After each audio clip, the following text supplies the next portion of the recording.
Welcome into the Daily Dish. I'm Jeremy Warner. He's Joey Wagner. Let's talk a little bit of Illinois football recruiting in the midst of all this portal talk with Illinois basketball, Joey, because Illinois is gearing up in a month for another huge weekend to start June. As our own Alan True, the great Alan True, reports that Malik Elzy, four-star wide receiver out of Chicago Simeon, and Damon Walters, four-star DB out of Bolingbrook, both top 10 in-state prospects, are joining what was already an impressive list of visitors. You already got Caden Fagan and Antoine Hayden, the two commits in this class visiting, and then 10 uncommitted visitors coming as well for that first official visit weekend, including many of their top targets, including a lot of in-state prospects. Joey, this is a pretty familiar script for Illinois and one that worked pretty well last year.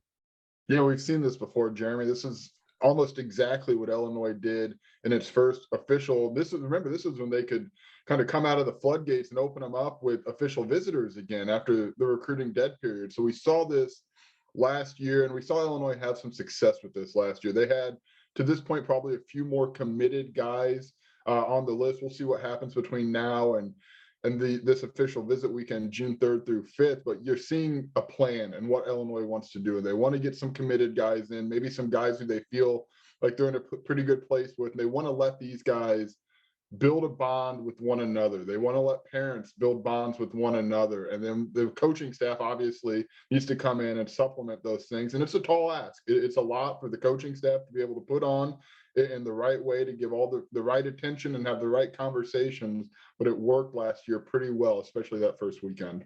Yeah, and I think they locking in this first weekend was really important to them. I mean, some of the guys they're getting have great offers, some really good suitors here, Joey. Even Jamarian Harkless, three-star defensive lineman they got in early on. He's gotten offers from Georgia, all of this, and we'll see if he still takes that visit, but he still plans, it seems like, to take that visit that weekend. But also a lot of in-state guys that you feel like you're in a really good spot with, but you want to close on, right? Like Pat Farrell, three-star edge rusher out of St. Rita, Brandon Henderson, three-star offensive lineman out East St. Louis, Tyler Gant, they're in out of St. Louis, Frederick Moore, who's got a Penn State offer, right? Like, this is a really interesting group of kids. Roderick Pierce, Trey Pierce out of Chicago Brother Rice, a three-star defensive lineman. They feel like getting all these kids around each other, it's almost better to have that kind of atmosphere than maybe even, hey, two guys that we're really focused on. They seem to think that community aspect in these prospects recruiting each other, seeing and being around each other is the best play. And it's hard to argue with after last year. Last year, they had 8 commits on campus that first weekend, 7 uncommitted prospects.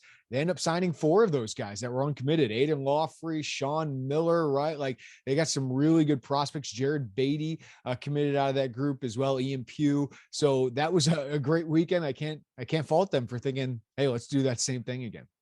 Yeah, and then a couple of guys. The 3 they didn't get, one was Dallin Hayden. He ended up at Ohio State. I think Austin Brown, if I'm not mistaken. He came the He may have second been weekend, later. but yeah. He may have been later. But then they also shot their shot for a couple of those guys in that first weekend. But it's all about, look, it sounds cliche, recruiting's relationships, and I think we've got to get out of the line of thinking that it's just coach to player. It's more than that. You want to tie these guys together in as many ways as you can, and just let them, the pitch will probably be, hey, this is what the next 3, 4 years, 5 years can be like. You guys all together. And by the way, look at the talent in here. Look what you guys can do for this program. It's a smart recruiting pitch, but again, it does take a lot to pull off. You've got to, and I think last year probably helps, Jeremy, in the sense that they knew what worked, maybe what they could have improved on after that first weekend with such a large group.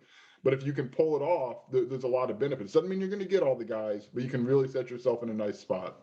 Yeah, I was going to say that. I don't think they're going to get all these guys, but to get them all together, I mean, I think you feel good about where you stand with Pat Farrell and Roderick Pierce, even though Wisconsin's kind of hanging around in that one. Brandon Henderson out of East St. Louis, they're doing a really good job with. It doesn't mean they're going to land all these guys, Joey, but to see them interested, especially the in-state guys, 7 of the top 26 prospects in-state are scheduled to visit that weekend. The top 10 guys in state. That's the big test this year. You're able to get kids in state, some really good ones, Aiden Lawfrey, Jared Beatty being the headliners.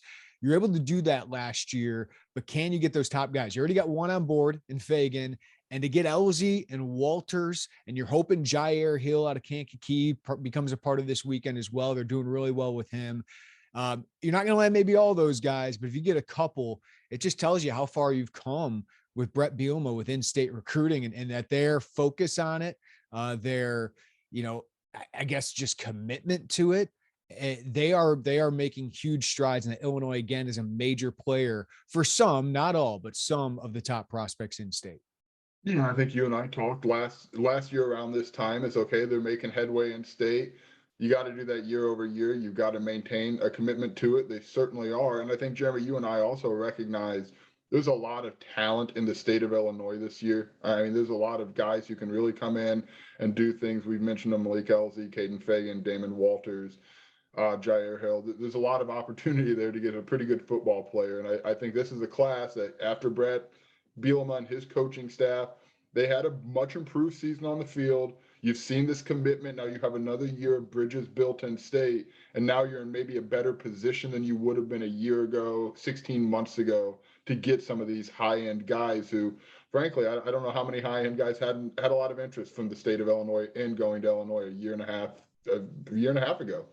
Yeah, it certainly feels like a different day within state recruiting. And, these things kind of go in waves. You usually get your spring wave of commits. Illinois got 2 of those guys. I think they would have liked a few more, but they're still in good position with those guys. And then June is a huge one. June, July, you get another wave right before the prep football season. So we'll see if Illinois can cash in just like they cashed in last year on the first weekend of official visits. But for Joey Wagner, I'm Jeremy Werner. Thanks for listening to the Daily Dish here on Illini Inquirer YouTube.